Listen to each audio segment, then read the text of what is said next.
Assalamualaikum warahmatullahi wabarakatuh. Perkenalkan, nama saya Rica Madurena dari Prodi Pendidikan Tari dengan nomor NPM 2213043027. Di sini saya akan menyampaikan materi presentasi tentang judul tema lahir dan masa kecil Nabi Shallallahu Alaihi Wasallam. Baik, sebelum memulai materi, marilah kita mengucap dengan baca basmalah. Bismillahirrahmanirrahim. Baiklah, mari kita mendengarkan sedikit penjelasan atau penyampaian materi dari saya. Inilah materi yang saya akan sampaikan, yakni materi presentasi dengan judul Kelahiran dan Masa Kecil Nabi Shallallahu Alaihi Wasallam. Kelahiran Nabi Muhammad Shallallahu Alaihi Wasallam. Waktu telah tiba, Aminah melahirkan seorang anak laki-laki. Aminah mengirim utusan menggambarkan kepada Abdul Muthalib yang waktu itu berada di Ka'bah. Alangkah gembiranya Abdul Muthalib mendengar kabar tersebut. Lebih-lebih lagi setelah mengetahui cucunya itu seorang laki-laki. Ia langsung teringat dengan putranya Abdullah yang sudah lebih dahulu meninggal. Abdul Muthalib gembira, pengganti putranya sudah ada. Segera ia pergi ke rumah Aminah dan membawa cucunya itu ke Ka'bah. Lalu ia beri nama Muhammad, sebuah nama yang tidak lazim dalam tradisi keluarga. Abdul Muthalib berharap cucunya nanti menjadi seorang terpuji. Pada hari ketujuh kelahirannya itu, Abdul Muthalib meminta disembelihkan unta. Kemudian dengan adanya mengundang makan masyarakat Quraisy, lalu ditanya kepada dia memberi nama Muhammad.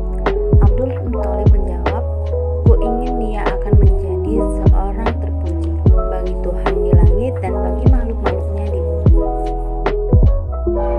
Muhammad lahir sebagai seorang yatim.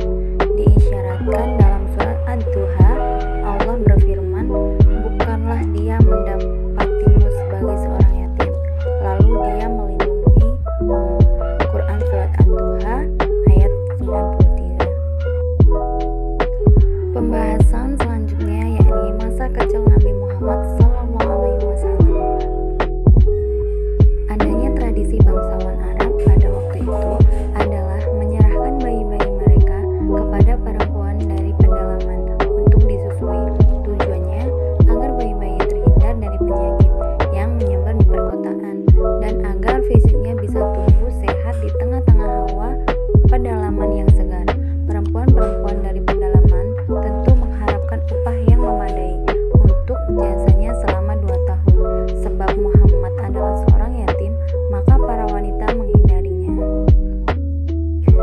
Suatu ketika ada perempuan yang memberikan jasanya untuk menyusui Muhammad, yakni Halimah bin Abu Du'aib, dengan sebutan Halimah As-Sa'diyah. Halimah berkata kepada sang suami Harits bin Abul Uzza yang biasa dipanggil Abu Qubsyah, "Tidak tenang aku pulang bersama teman-temanku tanpa membawa seorang bayi. Biarlah aku pergi mengambil anak yatim itu." Sang suami pun menjawab, "Mudah-mudahan karena itu Tuhan akan memberi berkah kepada kita." Muhammad kemudian dibawa oleh Halimah kembali ke pedesaan agar menghindari wabah kota yang terjadi saat itu. Tinggal di pedalaman yang sejuk akan indahnya pegunungan yang jernih dan segar. Muhammad sudah berusia 4 tahun. Suatu peristiwa dahsyat terjadi. Nabi Muhammad didatangi oleh malaikat Jibril di ketika ia sedang bermain-main dan diberikannya sebelah hati berlumuran darah yang dimana dicuci oleh malaikat dengan air zam-zam, lalu diberikannya kepada Nabi Muhammad dengan dimasukkannya ke dalam kotak emas dan berkata, "Ini adalah sebagian setan yang ada pada dirinya." Mereka pun berhamburan mencari Halimah dan memanggilnya dengan menghantarkan perkataan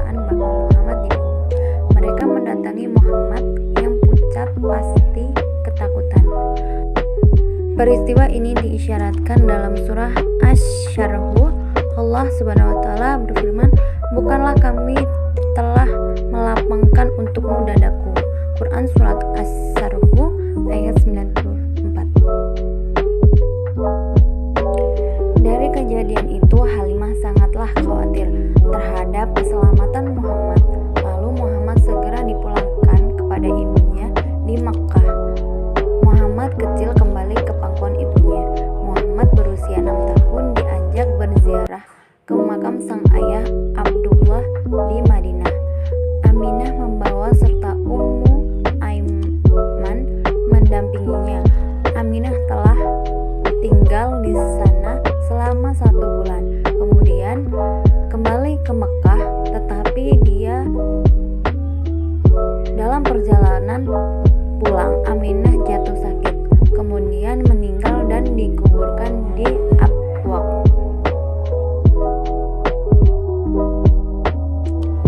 Sepeninggalan Aminah, Muhammad sepenuhnya diasuh oleh kakeknya, Abdul Muthalib, yang sangat menyayanginya melebihi sayangnya kepada anak-anaknya. Cukup sekian dari presentasi saya. Kurang dan lebihnya saya mohon maaf. Kepada Allah saya mohon ampun. Terima kasih, saya akhiri. Wassalamualaikum warahmatullahi wabarakatuh.